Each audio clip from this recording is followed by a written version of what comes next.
Bonjour à tous, bienvenue dans cette vidéo où je vais vous expliquer c'est quoi une bonne lettre de motivation. Alors qui suis-je? Eh bien écoutez, je suis Chris, on m'appelle le job trouveur, j'ai un talent, c'est me faire recruter et vous trouverez tout plein de recettes pour se faire recruter sur mon site jobtrouveur.com.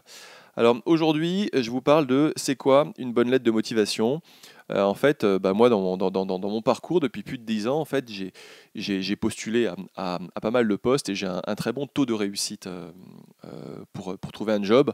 Ma dernière réussite, ça a été de décrocher un job payé plus de 60 000 euros annuels, brut, sur la Côte d'Azur, en CDI et en période de crise. Donc, je cumulais un petit peu les difficultés et ça a bien marché pour moi. Et donc, pendant tout mon parcours, j'ai appris à faire des bonnes, des mauvaises lettres de motivation et j'ai vu ce qui marchait pas. Donc là, je vous donne une recette testée et approuvée de mon côté qui vous explique comment rédiger une bonne lettre de motivation. C'est parti. Tous les conseils sont-ils bons? Grande question, et en particulier en matière de recrutement. On pourrait vraiment se poser la question. On est dans un monde où beaucoup de gens qui donnent des conseils en matière de recrutement sont des recruteurs ou des gens qui sont du côté des recruteurs. Ça va de la DRH d'une entreprise à un consultant en recrutement, parfois pour ceux qui sont étudiants, des professeurs en école. Mais le point commun entre tous ces gens-là, c'est que ce ne sont pas forcément des bons candidats.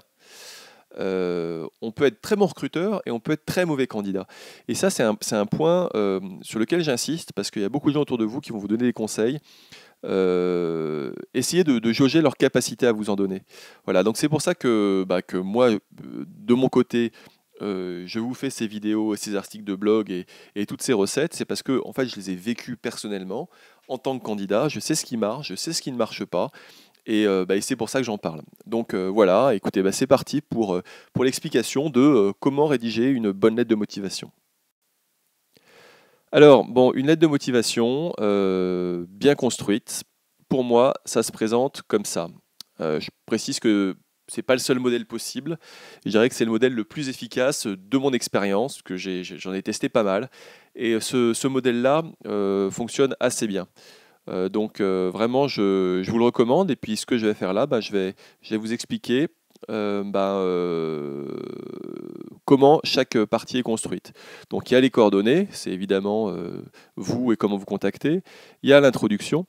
Il y a une présentation de vous-même, une présentation de l'entreprise et du poste auquel vous postulez, un explicatif où vous expliquez pourquoi vous êtes fait pour eux, et puis une conclusion.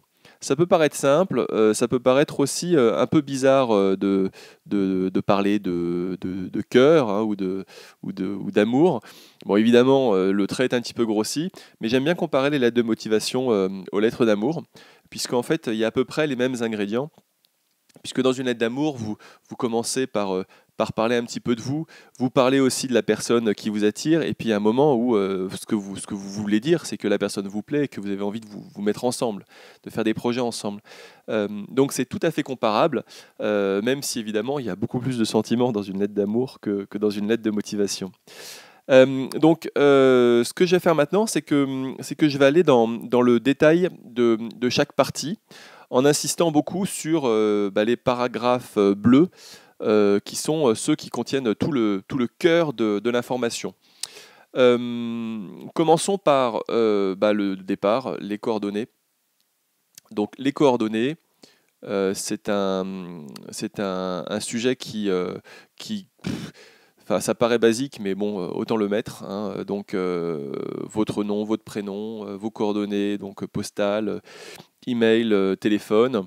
Je reprécise, hein, pour ceux qui n'ont pas vu la vidéo sur le CV, que votre email, il faut que ce soit un email qui fasse sérieux, c'est-à-dire nom.prénom @adressemail.com et pas lolo06 ou banano ou banano012 at gmail.com. C'est vraiment important que l'email fasse sérieux parce que ça peut vous griller inutilement. Ensuite, vous faites l'introduction. Donc l'introduction, c'est tout simplement vous expliquer pourquoi vous écrivez cette lettre. Donc évidemment, cette lettre de motivation sera jointe à un CV. C'est inévitable. Donc l'introduction, elle est toute simple, hein, c'est Madame, Monsieur, je me permets de postuler au poste de, je sais pas, chargé de ressources humaines dans votre entreprise. Vous voyez, en fait, une introduction qui rappelle pourquoi vous êtes là, quoi. C'est pas quelque chose qui doit faire 3 km de long, une phrase ou deux suffisent. C'est pas la peine d'aller plus loin, simplement, vous devez rentrer dans le vif du sujet de cette manière. L'introduction, ça peut être aussi l'objet. Vous voyez, souvent on met des objets à des lettres, et l'objet, ça peut être candidature au poste de chargé de ressources humaines, si c'est un poste de chargé de ressources humaines. Ça permet à la personne de resituer pourquoi vous écrivez une lettre. Voilà pour la partie coordonnées introduction. Et maintenant, je vais vous expliquer ce qu'il y a dans la partie 1, c'est-à-dire vous. Alors, première partie, vous, qui est le premier véritable paragraphe de votre lettre de motivation. Donc cette partie, c'est la partie où vous allez expliquer qui vous êtes, vous. Donc c'est jamais facile hein, de se présenter et beaucoup se disent oui mais attendez moi je me suis déjà présenté dans mon CV. Alors c'est vrai, le CV il est fait pour se présenter. Mais comment dire, le CV c'est un curriculum, donc ça retrace votre parcours, donc on ne peut pas tout mettre dans un CV. Et donc le paragraphe vous dans la lettre de motivation, il va vous permettre d'aller plus loin. Il va vous permettre d'aller plus loin de deux manières. Le premier, c'est en mettant en avant des aspects de votre CV qui valent le coup d'être mis en avant au regard du poste recherché. Je sais pas, je pense par exemple que si une entreprise recherche un poste d'ingénieur en informatique et que vous avez fait une école d'ingénieur en informatique, bon, bah, c'est quelque chose que vous allez mettre. Évidemment, vous l'avez déjà mis dans votre CV, simplement il est peut-être au milieu du CV, c'est peut-être pas hyper visible. Donc, je dirais, les parties de votre CV qui sont décisives d'après vous pour le poste, vous pouvez les mettre en vous présentant. Donc ça, c'est la première chose où on pourrait parler de paraphrase ou de réutilisation d'éléments du CV.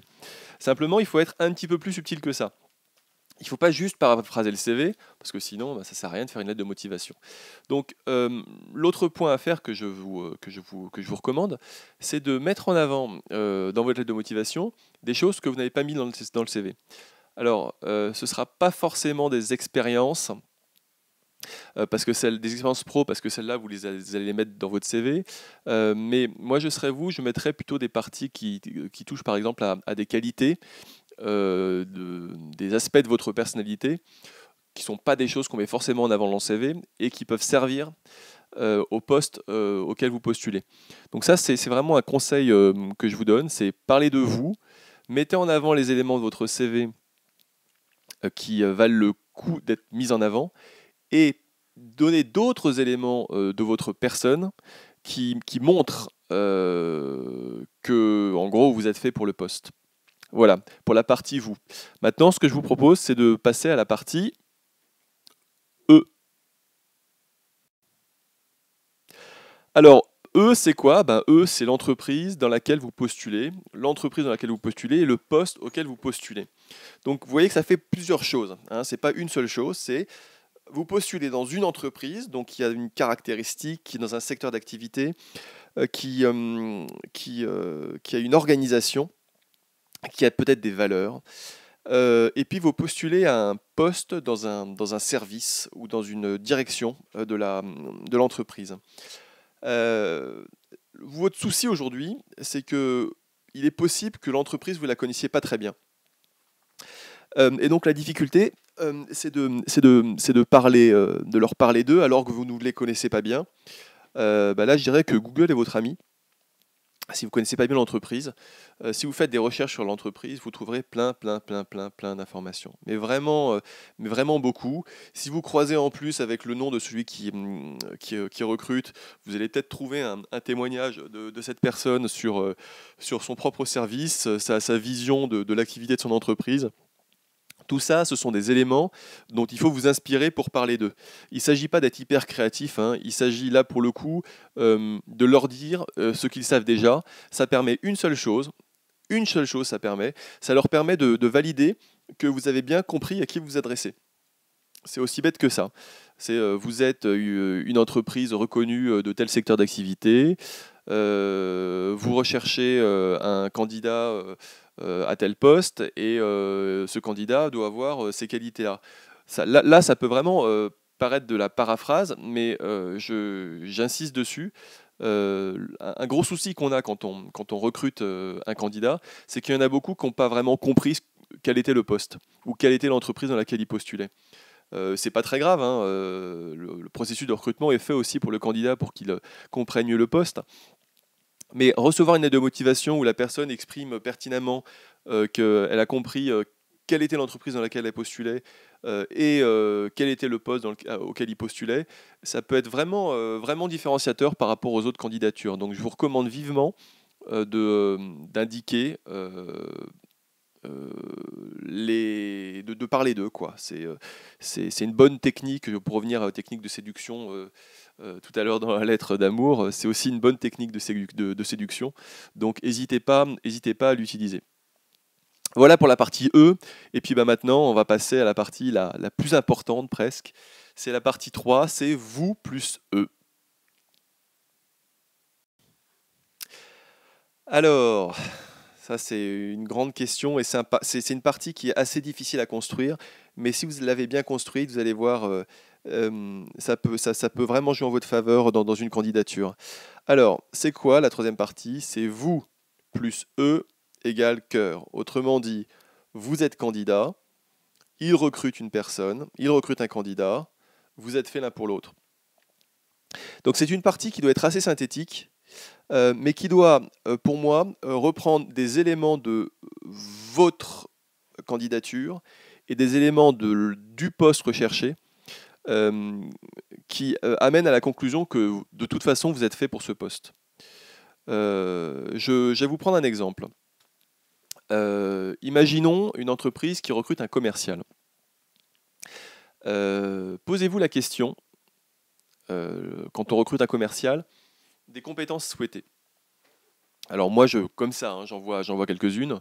Je vois idéalement une connaissance à minima du secteur d'activité dans lequel œuvre l'entreprise, et puis, si possible, une connaissance des produits ou de la gamme de produits que le commercial va être amené à vendre. Donc si c'est quelque chose que vous avez fait si c'est une expérience que vous avez par le passé, c'est hyper important de le mettre en avant. Par exemple, quelqu'un qui est recruté pour vendre des pâtes au rayon frais en grande surface. C'est un exemple un peu précis, mais que je connais assez bien par une de mes connaissances. Eh ben, il y a un moment où le fait d'être un commercial dans le rayon frais de l'agroalimentaire, c'est des compétences tout à fait particulières et qui lui ont permis de rebondir ensuite et d'aller trouver des jobs dans le rayon frais, dans le domaine du rayon frais, et de progresser dans sa carrière. Donc ça, c'est un point qui est important. Là, je parle d'expérience, mais il y a aussi des qualités qu'on peut avoir. Pour reprendre l'exemple du commercial, on sait qu'un commercial doit avoir des qualités relationnelles, des qualités de communication et des qualités de négociation. Si c'est quelque chose que vous avez, vous, par le passé, si vous avez ces caractéristiques ou ces qualités, c'est très important de le mettre en avant. Donc c'est une manière d'exprimer que sur ce point-là, vous et eux, vous allez bien ensemble. Vous voyez, ce point me semble incontournable. Ça va permettre, si vous voulez, de vous amener directement à la conclusion ou à leur conclusion qui est ce gars ou cette fille ou cette personne, il faut absolument que je le rencontre en tant que recruteur parce qu'il y a quelque chose à faire. Voilà. Donc on arrive au bout de la partie 3, donc maintenant il reste à faire la conclusion. Écoutez, je vous rassure, on est presque au bout et on y va tout de suite. Alors je reviens sur la vision d'ensemble. Maintenant vous avez bien compris comment était construite une bonne lettre de motivation. Des coordonnées, évidemment, une introduction, évidemment, courte, percutante, la présentation de vous en partie 1, la présentation de eux, l'entreprise et le poste proposé en partie 2, et en partie 3, les arguments ou les points communs entre vous et l'entreprise qui vont faire que vous allez vous aimer mutuellement et qu'ils vont avoir envie de vous convoquer en entretien. Donc c'est un petit peu ça la conclusion, et celle-là elle est assez invariable. C'est en conclusion, c'est vous poussez à l'action, c'est-à-dire que vous demandez qu'est-ce que vous souhaitez avoir un entretien avec l'entreprise. Donc dans la conclusion, vous mettez dans l'attente de vous rencontrer, je vous prie de croire monsieur, madame, etc.